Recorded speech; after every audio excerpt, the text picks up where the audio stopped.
Good morning, everybody, and welcome to the Rangers Review morning briefing for Wednesday, the 30th of August, and it's game day, the small matter of the Champions League playoff second leg taking place this evening in Eindhoven, and that is where Joshua Barry is for us right now. How's it going, Joshua? Good, Derek. Another pretty grey day in Eindhoven, to be fair, but big game. Obviously, it's an hour later here, so it's 9 o'clock, so it's a long day ahead of that. But yeah, really looking forward to it. I think it'll be another big occasion, another big atmosphere, and yeah, feel relatively confident the Rangers will do well and put on a really good contest. So looking forward to attending the game. Yeah, before we're going to look into the game in closer detail and discuss the press conferences which took place yesterday. How's your trip? I mean, you got there on Sunday. No real Monday. issues. Monday. Sorry. No real issues with regards to. It's been chaos, of course, at the airports in and around the UK. So you got over there okay. How's Eindhoven been as a city? Yeah, nice place. No issues, as you say, because I think I don't know if anyone coming over has been impacted by it, but I think it was the afternoon on Monday where loads of flights seemed to be cancelled. So managed to make it out in time from Edinburgh to Amsterdam. It was just a case of a train up, so pretty straightforward. And it's been good. A lot of just, I don't feel I've seen too much of Eindhoven, Derek, apart from dinner at night, but hopefully see a bit more today because we've got a bit more time in the day ahead of the game. Real. I think you can really, when you speak to people who are PSV fans, whether that be people at the hotel or a waiter we were speaking to last night or whoever it may be, I think there's a real confidence that they'll do it. And Michael Beale touched on that in his press conference yesterday. PSV are the favourites anyway in this tie, and they've got a game where if they win at home, they'll get into the Champions League. So I think there's good reason for them to be confident. The question is, is that going to be a positive or a negative? Because again, as Beale said in last night's press conference, he said at points he felt Rangers were a bit emotional last week and that worked against them. So as you and I have been kind of reiterating on the evening briefings, I think if Rangers can survive the early periods and not concede an early goal and use what is an advantage of PSV being at home against them as the game wears on, maybe the team selection will be made with that in mind, with Beale saying that there won't be too many surprises, whether that's mind games or not. There might be 3 or 4 surprises, we don't know. But yeah, it's going to be a difficult game to get through for Rangers because PSV are at home, because of the quality they have, because they've had a week to work specifically on this game, and that's something that came through in their press conference as well. But as well as that, although it's a new group of players, they'll travel with confidence because they have every right to. And again, this club in Europe in the last few years has put on a good few surprises. So no reason why there can't be another. Yeah, lots of comments coming in already. First of all, Dave Fulton says, good chat with the Dutch journalist earlier on today, Derek. Yeah, I was up at the crack of dawn to speak to the PSV radio commentator, Yannick Elling. We spoke to him last week. It's available for all YouTube members, folks, so do go and check it out. Very interesting chat with Yannick. Before we talk about the game, I asked him, Joshua, I know that Michael Beale was asked this in the press conference about the hostile reception the Rangers team bus received last year. Giovanni Van Bronckhorst was furious at the time. Discussions have been taking place between both clubs about a similar scenario not happening tonight. I was told by Yannick the PSV fans have been told to turn up wearing red as opposed to black hoodies as well, so they're not don't look intimidating, if you like, don't look like hooligans. So that is a big thing. I mean, you'll be in and around the stadium. What was it like last year with regards to that? Yeah, it was. I was going to say it's fun, but I don't think that's probably the right. I don't think it's the right word. I don't mean fun, but I mean the actual atmosphere of the game.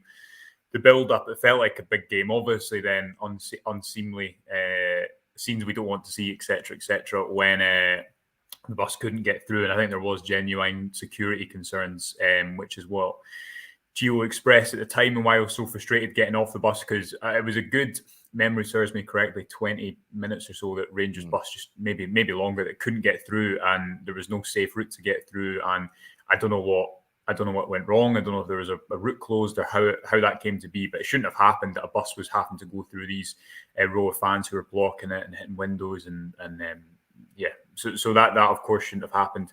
The overall atmosphere of the game, it felt like a proper game, a proper fixture where you were going into a kind of lines then where everyone's against you apart from your pocket of fans, and then you've got to kind of defy the odds on the pitch, which Rangers did successfully. But you're right, Beale said that there's been talks about that. I'm sure Rangers will have been keen to make sure that have assurances that won't happen again, because it's not a situation they'd want to happen again. And obviously, not only is it not ideal preparation for a game, but it wasn't safe at all. Definitely wasn't safe if you look at the hold up and where they had to go through. So expect it to be a big atmosphere again. Expect the PSV fans to be similarly up for the game. I think there's real confidence amongst their supporters and club that they can win the game.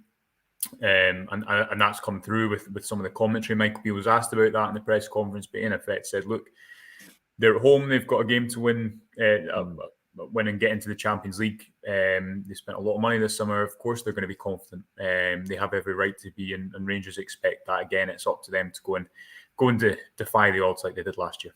Yeah, really looking forward to the game tonight. And speaking to Yannick, he says he's slightly nervous heading into this one because the feeling of deja vu, what happened last season. Joshua, I mean, you discussed the press conferences. You were on with Ewan last night discussing the fallout from Michael Beale, and Todd Cantwell was put up for the press last night as well. Did you sense a manager and a player that going into this game full of optimism and confidence? Yeah, I think so. It's always hard to tell. I mean, it was definitely one of Michael Beale's shorter press conferences, and again, you can only tell so much, but I thought they were very focused on the game and not really drawn into too much in the way of talking points, as it should be. It's such a huge week, because if Rangers are to win the next two games, if they're to bring in another player from the transfer window, then I think the mood would be happy, shall we say. But, you know, it's there to be seized, isn't it? Beale said that these two games are why you're at the football club. There's a lot of new players here. This is a new kind of core of the team. And I believe he said something along the lines of they're due a big performance. They've not had that big game yet. These two next fixtures give them that opportunity to have a big performance. So, yeah, definitely sense that. I think if you go back to the PSV press conference as well, sense from Peter Bosch, and myself and Ewan spoke about this, very, very keen to not talk about the past. And neither was Beale or Cantwell. Obviously, neither of them were here last year. But there was an inevitable line of questioning from the Dutch journalists, and it went along the lines of, how do you make sure that the nerves aren't there for last year? And which, of course, nerves are going to be there in every football game, as Buscaglia said. But Bosch was very clear to try and reiterate that he's not focused on transfers. He's not focused on last season, just kind of a cold tactician who's thinking of how to break down Rangers. So you're right, there is that feeling of deja vu. Obviously, it's almost the exact same time of year, the exact same scoreline. There's even similarities in the nature of goals that were scored in the first leg compared to the tie last year. But it is going to be a pretty new set of players, even if there is, if Jack and Lundstrom play with Barisic and Tavernier and Goldson, that's 5 players from last season that would start in the Rangers team. And PSV, although they've signed a lot of players, a fair chunk of that core that was there last season is still here today. It is 2 new teams, but I guess, especially for the fans now, the ones that create the atmosphere in the game, that sense of deja vu, if it's not going well for PSV, could come into it. And again, I think that's why it's so important that as much as Rangers will want to start fast, they have to be defensively sound first. We'll get into the lineups and what they might do tactically and how things might change.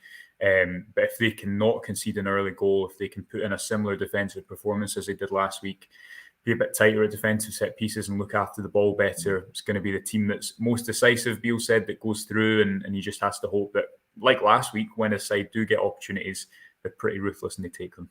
Yeah, in terms of set pieces that you mentioned there, how key will that be this evening? Of course, Rangers conceded that second goal. Look, De Jong, after Matondo had fired Rangers ahead in the tie. It's vital that they don't give away cheap goals tonight, Joshua. Yes, yeah. Well, I mean, PSV, I think almost half of their chance creation was from set pieces last week. And it's been an area that Rangers have been really strong in, as you and I were discussing last night, especially offensively. Already this season, they've almost 0.7 expected goals from offensive set pieces. They'll score from one at the weekend as well. Beale's made a real theme of levelling up. He said that more than once. putting the onus on his team to go and score from a set piece. And I quite like that in over a two-legged tie, because I guess that maybe puts a bit of a seed of doubt into PSV's mind as well.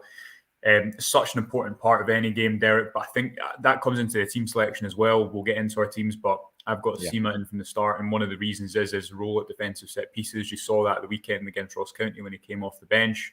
I think Rangers will go for a similar approach, maybe with one or two changes in the starting 11, and then look to have the pace of Matondo in reserve and that impact that has been so apparent in the last few games. But set pieces are going to be so significant. I guess the difference between maybe picking Sima or Matondo could make a big difference, not only in open play, but it could make a big difference in how you defend set pieces, how you match up against PSV, who are really strong from that area and have a lot of good aerial threats as well. So I'm sure that will come into it, and it's an area that Beale's put pressure on his team to go and level up, and it's so important that Rangers do kind of keep themselves clean in that area tonight, because I thought in open play last week, generally they didn't concede too many big chances.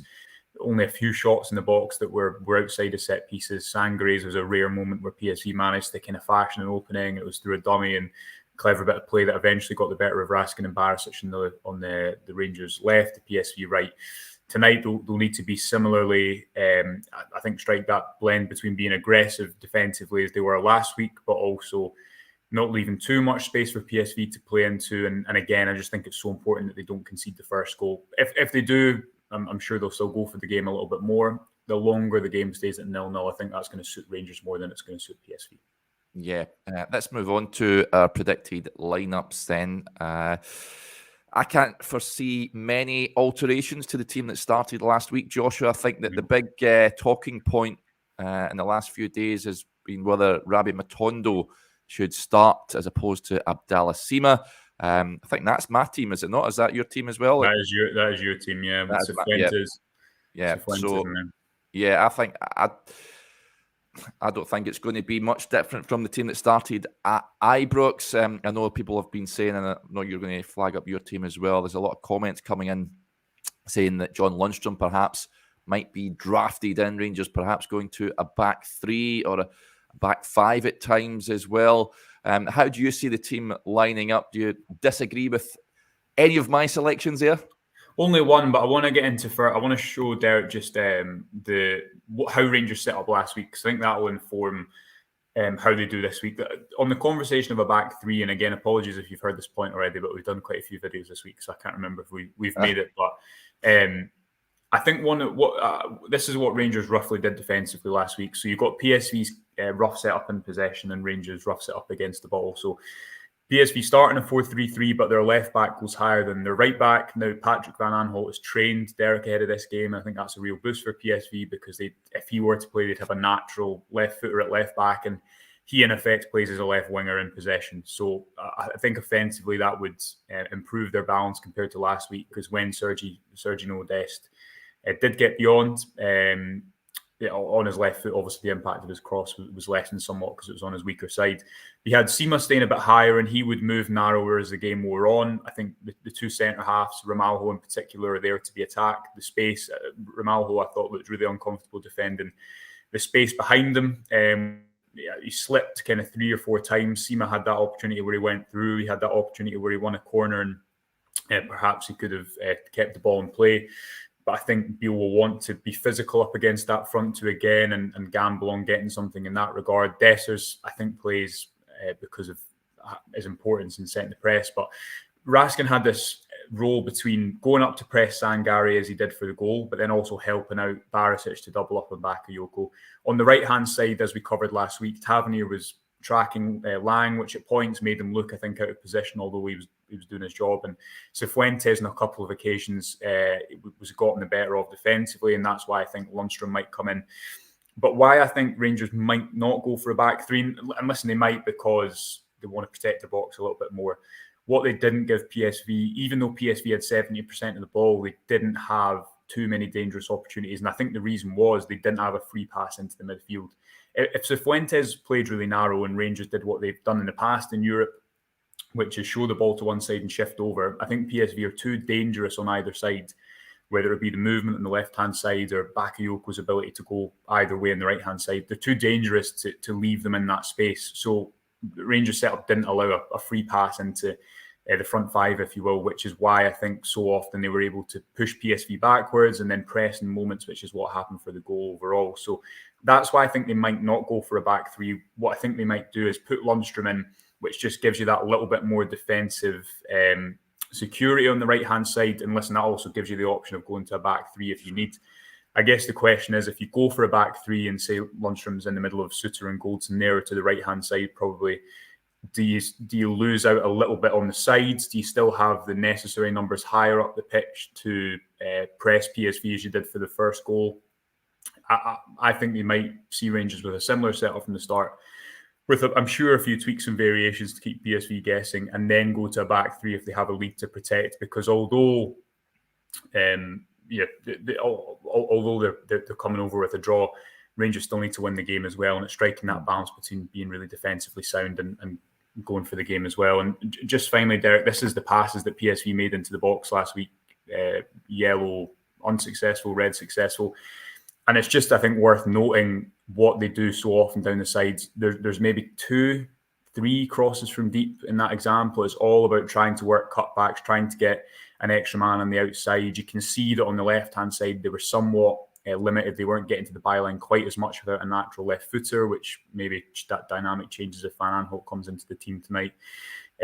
Rangers, I thought, defended the box really well last week, but they'll need to do the same around that cutback zone, around the penalty spot. Need to do the same tonight, because I'm sure PSV will go for it. Again, they've had a week to work on this. They've had a week to break down what Scagli called, he was referencing the compact shape that Rangers play in.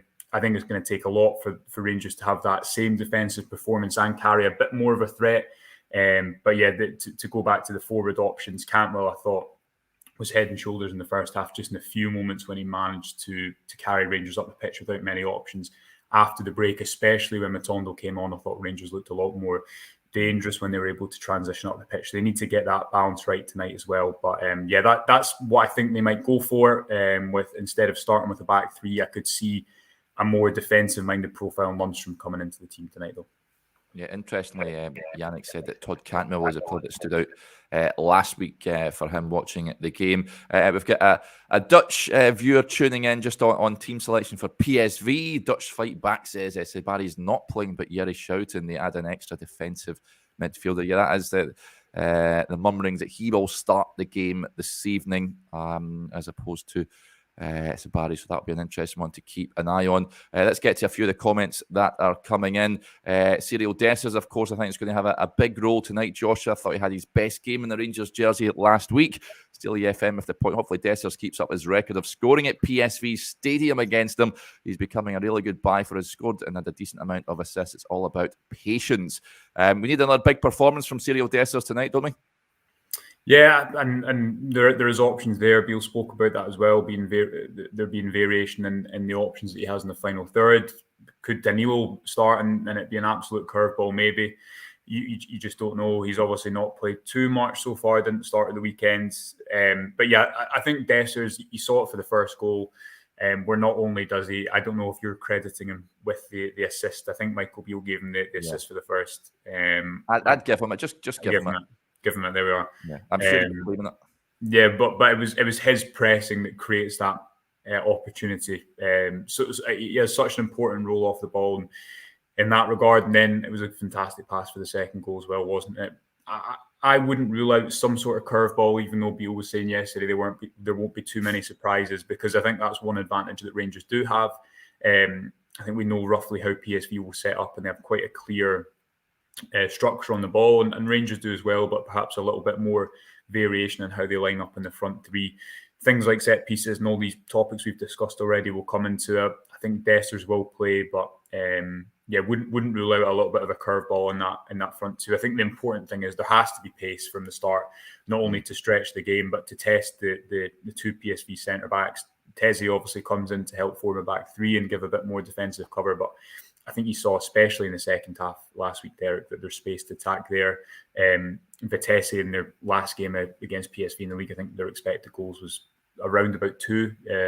And Ewan was telling me yesterday, which is a significant amount. So there is space for Rangers to attack there. There is opportunities to make this game nervy for PSV as well, and pace in the front line I think will be important to achieve that. Yeah, Vitesse Arnhem, the former club of, guess what Rangers player played from? Recent or before? He's a cult hero at Rangers. Scored a belter against Celtic. Could be many. You tell me.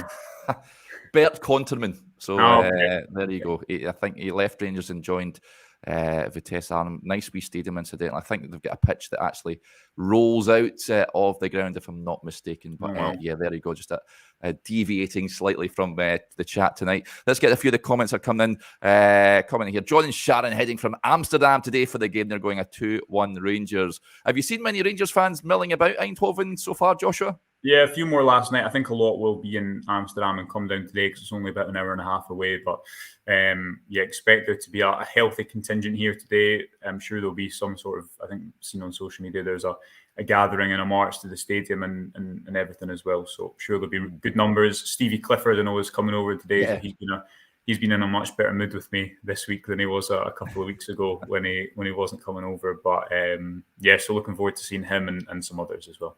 Yeah.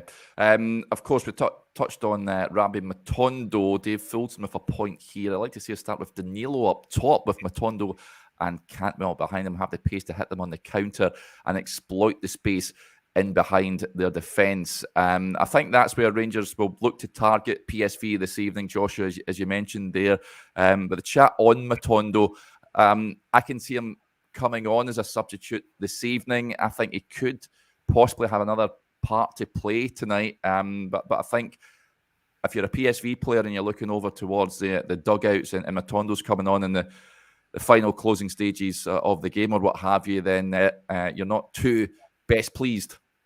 Yeah, and I think the ideal situation is if Rangers don't concede an early goal, again, PSV will have to apply more and more pressure and gamble at one end, and you saw that with the goal last week perfectly. Matondo was started 15 yards behind Jordan Teze, but managed to make his way up the pitch. I mean, it's been some turnaround from pre-season with Matondo, where I think the majority of people wouldn't have presumed that he'd have a part to play this season, but I think you've got to give Michael Beale probably credit as well for it, because he needs to do it over a sustained period, of course, but he's been bought by multiple clubs for a reason, and I guess it's been about trying to unlock that. I thought, again, from the bench at the weekend, really bright. Should have scored the ball for Sima in the second half.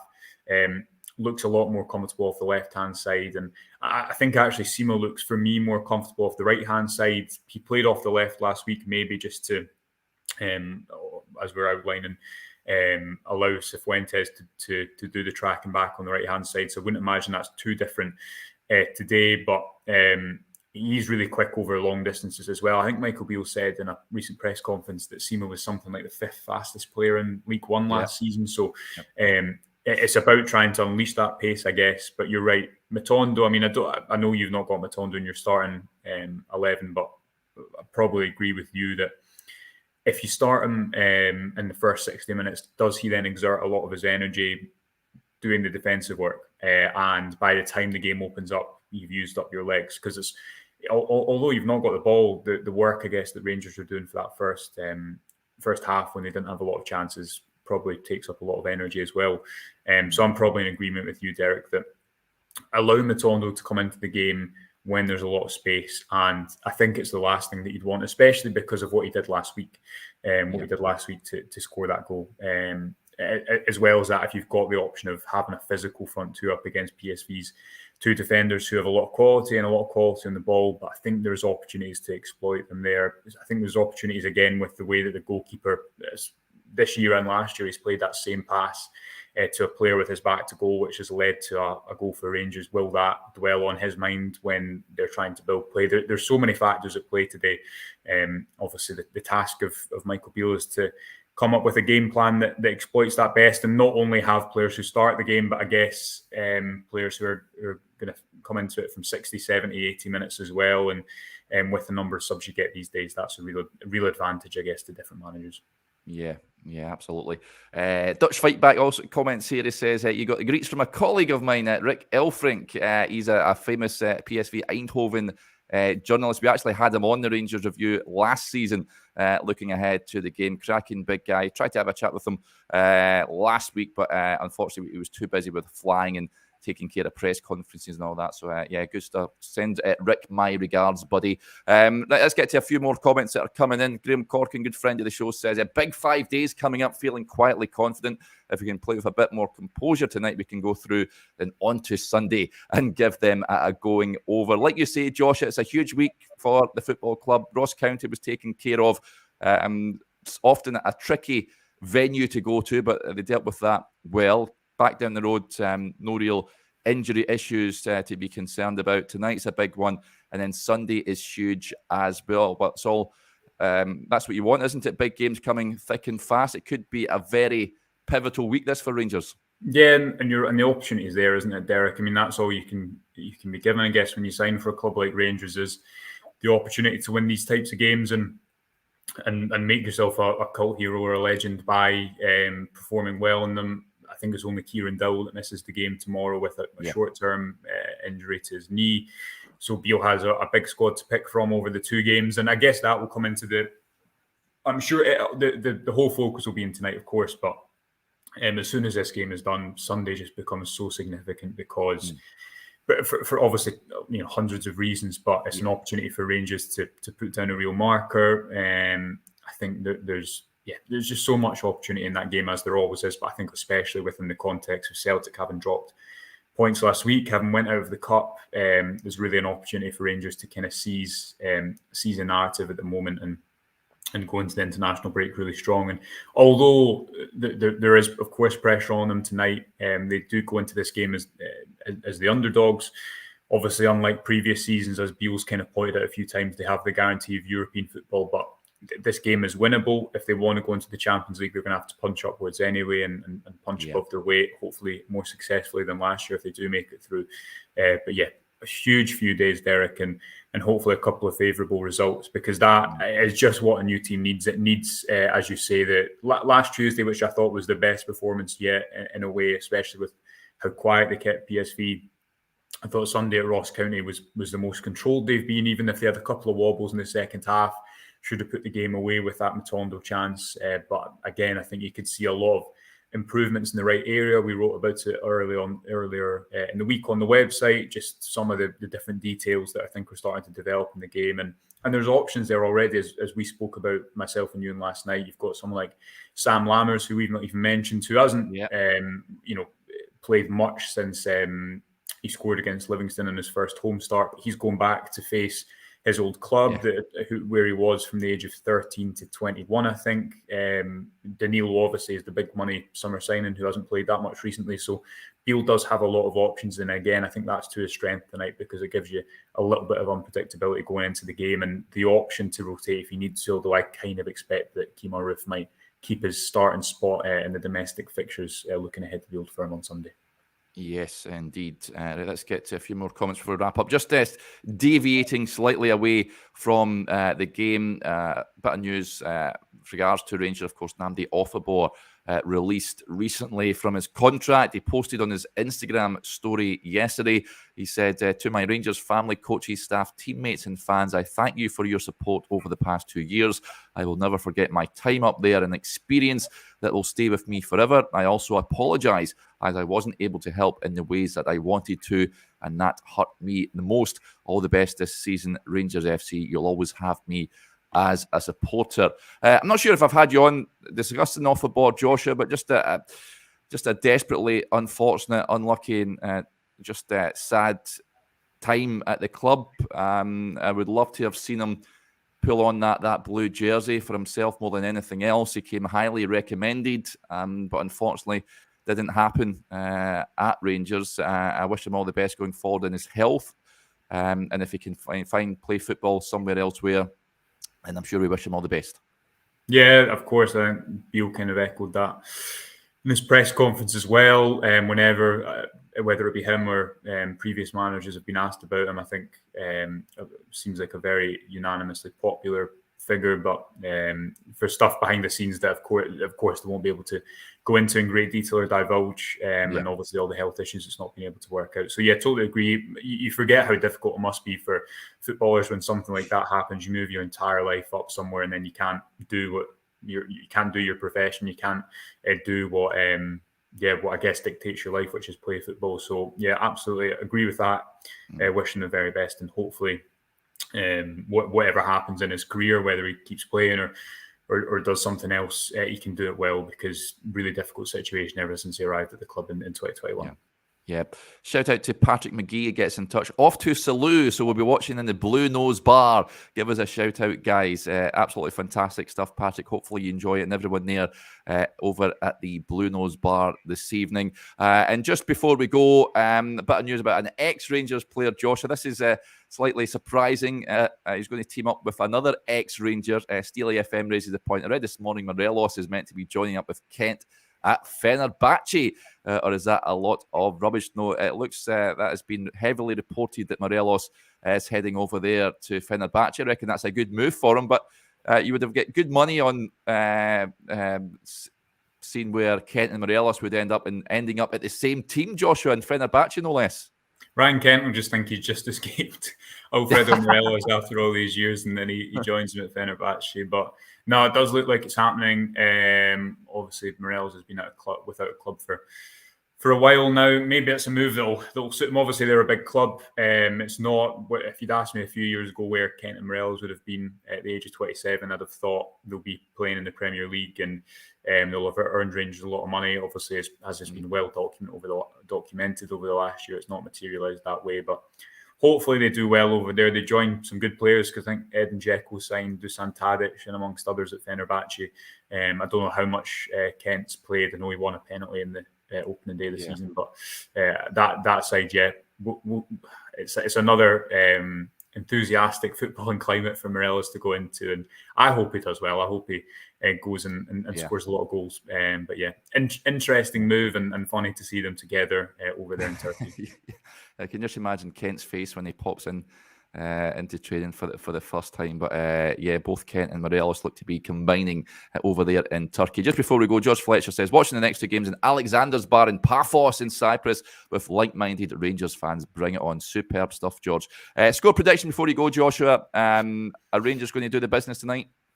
I'll say 1-0, and just go for all the deja vu links that I can find. I think it'll be really difficult, and PSV are the favourites. I still retain in a way. I think Sunday is the biggest game of this week, even though financially it might not be. It's an opportunity for Rangers to really seize the day and go and put themselves in a really strong position going into the international break. But yeah, let's say 1-0. Let's look positively. And now you can't copy me and say 1-0 because I've taken that scoreline. So what say you? 3-0 Rangers. There you go. Wow. So that's ambitious. That's very ambitious. I think it was was it the Dortmund game I predicted 4-2 or something like that. Just something bonkers. But as long as Rangers win, then I'm sure we'll all be absolutely delighted. But there was a comment came in, I think, from Aldo early on. I've popped it up here. All I ask is leave everything on the park tonight. No regrets. If it's a Europa League, then so be it. I think that's all we ask for. Just roll the sleeves up and give everything, and then hopefully that will see us through. Okie dokie, folks. That will do us there. Joshua will be at the game for us this evening. Lots of content coming your way. We'll have the pre-match team reaction video as normal. We'll also have the post-match stuff as well once we have spoken to the manager and such like. So keep your eyes peeled for that, and we'll speak to you a little later on. Bye for now.